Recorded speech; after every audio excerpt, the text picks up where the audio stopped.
तो इसमें सबसे पहली चीज़ तो ये कि ऐसा होता क्यों है कि मॉक देते टाइम आपसे क्वेश्चंस नहीं बन रहे हैं, लेकिन मॉक देने के बाद में बन जा रहे हैं। तो इसके पीछे सबसे बड़ा रीज़न ये है कि आप जब मॉक देते हैं, तो आप पैनिक कर जाते हैं।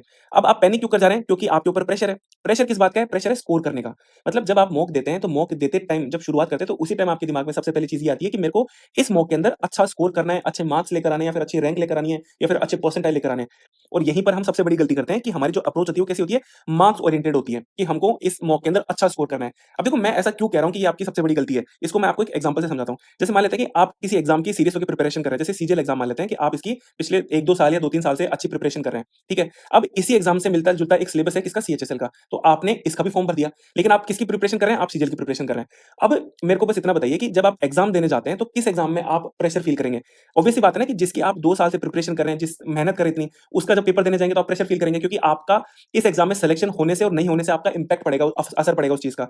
जबकि जब सीएचएसएल का एग्जाम देने जब आप जाएँगे, तो इस एग्जाम में आपको कोई प्रेशर नहीं रहेगा कि आपका सिलेक्शन होना है कि नहीं होना है, क्योंकि आपको कोई मतलब ही नहीं है इस एग्जाम से।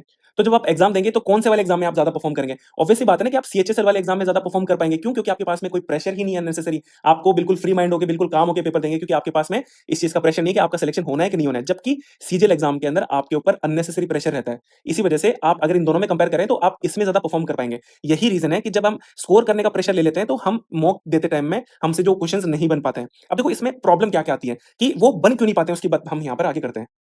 अब देखो, मार्क्स ओरिएंटेड अप्रोच में प्रॉब्लम्स क्या आती हैं?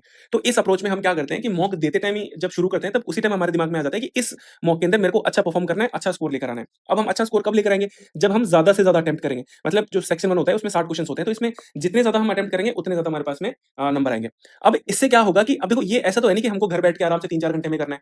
अब ये जो 60 क्वेश्चन्स हैं, हमको 60 मिनट में करने होते हैं। मतलब हमारे पास टाइम की ऑब्वियस सी बात है कि कमी है। तो इस टाइम की कमी होने की वजह से हम क्या करेंगे, क्वेश्चन्स को जल्दी-जल्दी सॉल्व करने की कोशिश करेंगे। तो हमारी सबसे बड़ी जो पहली गलती होती है, वो यही होती है कि हम क्वेश्चंस को जल्दी-जल्दी पढ़ने की कोशिश करते हैं।